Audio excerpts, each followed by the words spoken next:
بسم اللہ الرحمن الرحیم۔ تو نبی علیہ السلام کو بھی کئی چیزیں خواب میں دکھائی جاتی تھی، کئی لوگوں کا عذاب دکھایا جاتا تھا۔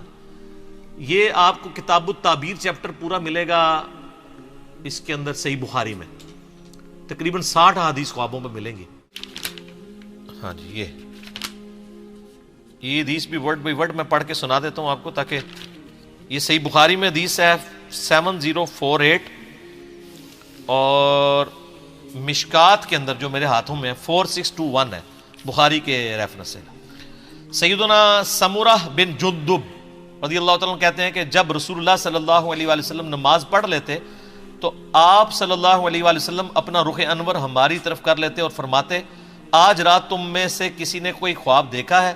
راوی کہتے ہیں کہ اگر کسی نے خواب دیکھا ہوتا تو وہ آپ علیہ السلام سے بیان کرتا، اور آپ صلی اللہ علیہ وآلہ وسلم جو اللہ چاہتا اس کی تعبیر بیان فرما دیتے۔ نبی علیہ السلام کی خواب کی تعبیر بیان کی ہوئی تو اتھینٹک ہے، باقی تو اندازے ہی ہے نا۔ تو پھر آپ صلی اللہ علیہ وآلہ وسلم نے ایک روز ہم سے پوچھا، کیا تم میں سے کسی نے کوئی خواب دیکھا ہے؟ ہم نے عرض کیا نہیں، تو آپ صلی اللہ علیہ وآلہ وسلم نے فرمایا، لیکن میں نے آج رات ایک خواب دیکھا۔ تو آپ علیہ السلام یعنی فجر کے بعد صحابہ کی طرف متوجہ ہو کے ان کے خواب سنا کرتے تھے، پھر تعبیر بیان کیا کرتے تھے۔ یعنی ایک دن کسی نے خواب نہیں دیکھا، وہ ظاہر ہے وہ پھر اللہ نے ہی وہ معاملہ کیا کہ کسی کو بھی خواب نظر نہیں آیا، کیونکہ اس دن اپنے نبی کو خواب دکھانا تھا نا، تو باقی کے خواب غائب۔ ظاہر ہے یہ اللہ کی طرف سے پلان ہو رہا ہوتا ہے نا، جب نبی دنیا میں موجود ہوتا ہے نا اس وقت بہت ایکسٹراڈنری واقعات ہو رہے ہوتے ہیں، کیونکہ امت کو دین سکھایا جا رہا ہوتا ہے۔ سر یہ خواب آپ سنیں اور اپنے آپ کو سامنے رکھ کے دیکھیں، اس خواب میں نبی علیہ السلام کو ان کی امت کے گناہوں کے عذابات دکھائے گئے۔ اللہم اجرنا من النار، اللہم اجرنا من النار، اللہم اجرنا من النار، اللہم من احییتہ منا فاحیہ علی الاسلام ومن توفیتہ منا فتوفہ علی الایمان۔ تو نبی علیہ السلام فرمایا، میں نے 2 آدمی دیکھے۔ اب یہ آدمی کون تھے؟ کوئی فرشتے تھے، تو اینڈ پہ پتہ چلے گا یہ کون تھے۔ ابھی آپ صرف اس کا سسپینس رکھیں، آپ نے بھی سسپینس رکھا ہے۔ آپ فرمایا میں نے 2 آدمی دیکھے، وہ میرے پاس آئے اور انہوں نے مجھے ہاتھوں سے پکڑا اور مجھے ایک مقدس سرزمین کی طرف لے گئے۔ وہاں ایک آدمی بیٹھا ہوا تھا اور ایک کھڑا ہوا تھا، اس کے ہاتھ میں لوہے کا ایک ٹکڑا تھا، وہ اس کو دوسرے آدمی کے جبڑے میں داخل کرتا اور اس کو اس کی گدی تک چیر دیتا، یعنی یوں ڈال کے نا ایسے، یہ گدی یہ کہتے ہیں، یعنی یہ ہے نا یہ پورا جبڑا چیرتا ہوا پیچھے تک، پھر اسی طریقے سے دوسرے جبڑے کے ساتھ ایسا کرتا، اور اتنے میں پہلا جبڑا ٹھیک ہو چکا ہوتا۔ استغفر اللہ، یعنی عذاب مسلسل، وہ کر کے ہٹا تو وہ واپس آ گیا، پھر دوبارہ سے تکلیف شروع۔ سر یہ ایک دفعہ نہیں برداشت ہو سکتی۔ پھر وہ اس عمل کو دہراتا تھا، تو میں نے ان آدمیوں سے پوچھا یہ کیا ہو رہا ہے؟ تو ان دونوں نے مجھ سے کہا آپ آگے چلیے، تو میں نے ان کے ساتھ آگے چلنا شروع کر دیا۔ پھر ہم ایک آدمی کے پاس آئے جو زمین پہ چت لیٹا ہوا تھا، اور ایک آدمی ایک بڑا سا پتھر لے کے اس کے سرہانے کھڑا تھا، اور وہ اس کے ساتھ اس کے سر کو کچل رہا تھا۔ جب وہ اسے مارتا تھا تو پتھر لڑک جاتا، وہ اسے لینے کے لیے جاتا، لیکن اس کے واپس آنے تک اس کا سر پھر بالکل ٹھیک ہو جاتا۔ توبہ توبہ توبہ، اتنا بھاری پتھر کا عذاب اس شخص کے اوپر کہ اس کا سر جو ہے وہ چپٹا ہو رہا ہے، اور پھر وہ پتھر لڑک کے دور چلا جا رہا ہے، اور وہ اٹھانے کے لیے وہ پتھر جا رہا ہے، واپس آتا ہے تو دوبارہ سر واپس آ جاتا ہے، پھر اس تکلیف سے گزرنا ہے۔ سر آپ تو ایک دفعہ سر کے اندر برداشت نہیں ہم لوگ کر سکتے، اللہ تعالیٰ ہمیں ان عذابات سے محفوظ فرمائے۔ جب وہ اسے مارتا تھا تو پتھر لڑک جاتا، وہ اسے لینے کے لیے جاتا، لیکن واپس آتا تو پھر اس کا سر ٹھیک ہو جاتا، وہ آدمی اس کے ساتھ پھر وہی کرنا شروع کر دیتا، اور یہ عمل مسلسل جاری رہتا۔ میں نے کہا یہ کیا ہے؟ تو ان دونوں نے کہا یا رسول اللہ آگے چلیے۔ ہم اور آگے چلے، حتیٰ کہ ہم تندور جیسے سوراخ کے پاس آئے جس کے اوپر کا حصہ تنگ تھا جبکہ اس کا نچلا حصہ کھلا تھا، اس کے نیچے آگ جل رہی تھی۔ جب وہ اوپر اٹھتی تو اس میں موجود افراد بھی اوپر بلند ہوتے۔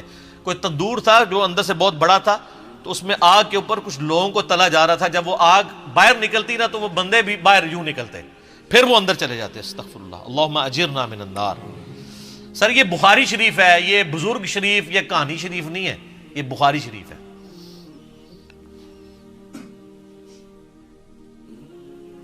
اس کے نیچے آگ جل رہی تھی، جب وہ اوپر اٹھتی تو اس میں موجود افراد کو بھی اوپر بلند کرتی، حتیٰ کہ ایسا لگتا کہ وہ اس سے نکل جائیں گے، اور جب وہ نیچے بیٹھنے لگتی تو وہ واپس چلے جاتے. اور میں نے اس تندور میں چند مردوں اور عورتوں کو ننگی حالت میں عذاب میں مبتلا دیکھا جن کے کپڑے نہیں تھے. میں نے کہا یہ کون لوگ ہیں؟ ان دونوں نے کہا یا رسول اللہ آگے چلے. ہم پھر چلے حتیٰ کہ ہم خون کی ایک نہر کے پاس پہنچے. وہاں نہر کے سامنے پتھر ہے. وہ شخص جو نہر میں ہے جب وہ باہر نکلنے کا ارادہ کرتا تو باہر کنارے پر کھڑا آدمی اس کے منہ پر پتھر پھینکتا، اس سے وہ پھر پہلی جگہ پر واپس پہنچ جاتا. یعنی وہ جو خون کی نہر میں عذاب ہو رہا تھا نا اس بندے کو، وہ جب اس سے نکلنے کی کوشش کرتا تو ایک باہر بندے کی ڈیوٹی لگی ہوئی تھی، وہ اس کو پتھر مارتا، اس کے منہ پہ لگتا، پھر وہ وہاں جا کے گرتا، پھر وہ کنارے سے دور ہو جاتا. وہ جب بھی نکلنے لگتا اس کے منہ پر پتھر مار دیا جاتا، پھر وہ واپس چلا جاتا. میں نے کہا یہ کیا ہے؟ تو ان دونوں نے کہا یا رسول اللہ آگے چلیے. ہم آگے چلے حتیٰ کہ ہم سرسب شداب باغ میں پہنچ گئے. اس میں ایک بڑا سا درخت تھا اور اس کے تنے کے پاس ایک عمر رسیدہ شخص اور کچھ بچے تھے، اور درخت کے قریب ایک آدمی تھا. اس کے آگے آگ تھی جسے وہ جلا رہا تھا.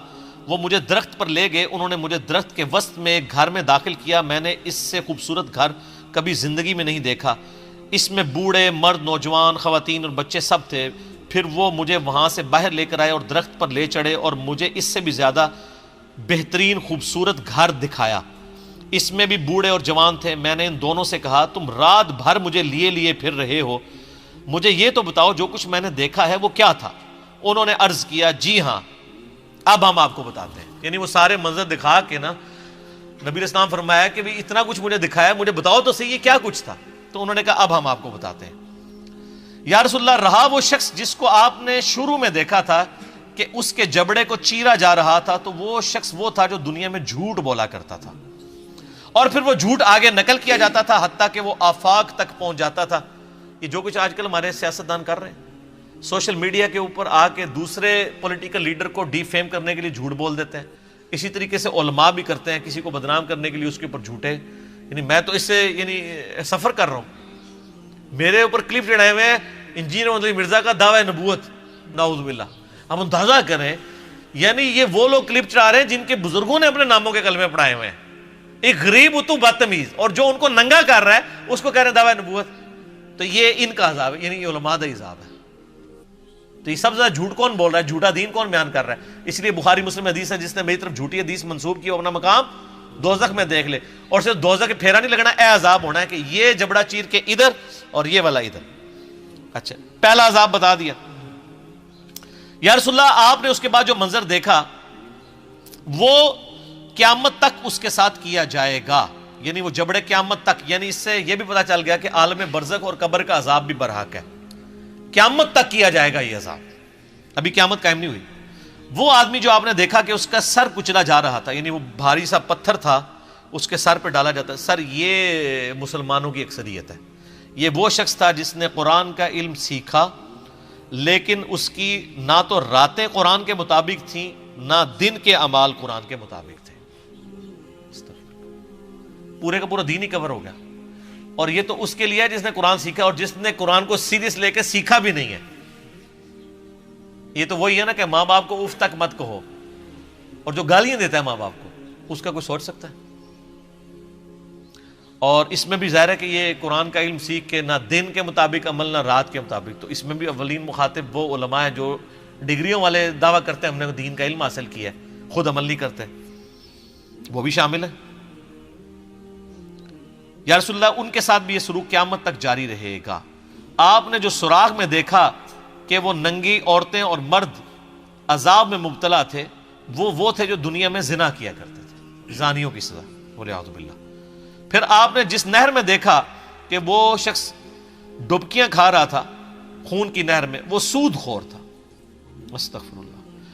پھر آپ نے درخت کے تنے کے ساتھ جس بزرگ کو دیکھا وہ حضرت ابراہیم علیہ السلام تھے، اور ان کے ارد گرد جو بچے تھے وہ لوگوں کی اولاد تھی. جو شخص آگ جلا رہا تھا وہ جہنم کا داروغہ یعنی سیدنا مالک علیہ السلام تھے، اور پھر جس پہلے گھر میں آپ داخل ہوئے وہ عام مومنین کا گھر تھا، رہا یہ گھر تو یہ شہداء کا گھر ہے، اور میں جبرائیل ہوں اور یہ میکائیل ہے۔ وہ دو بندے کون تھے؟ جبرائیل اور میکائیل علیہم السلام۔ اور آپ صلی اللہ علیہ وسلم اپنا سر اٹھائیں، جب میں نے سر اٹھایا تو میرے اوپر بادلوں کی مانند تھا، ان دونوں نے کہا یہ آپ کی منزل ہے، یعنی وہ ایک محل دکھایا گیا۔ میں نے کہا مجھے چھوڑ دو، میں اپنی منزل میں داخل ہو جاؤں، تو انہوں نے کہا ابھی آپ کی دنیا میں عمر باقی ہے جو آپ نے مکمل نہیں کی، جب آپ وہ دنیا میں اپنی زندگی مکمل کر لیں گے تو پھر آپ اپنی اسی جنت کی منزل میں داخل ہو جائیں گے۔ اس حدیث کا ذکر میں نے حیات النبی والے مسنہ 5 میں بھی کیا تھا، نبی علیہ السلام کے جنت میں جو محل ہے۔ تو یہ وہ طویل حدیث ہے جی، اور رکت انگیز ہے، اور صرف یہ سن کے پھینکنے والی چیز نہیں ہے بلکہ اپنی اصلاح کرنے کی بھی ضرورت ہے۔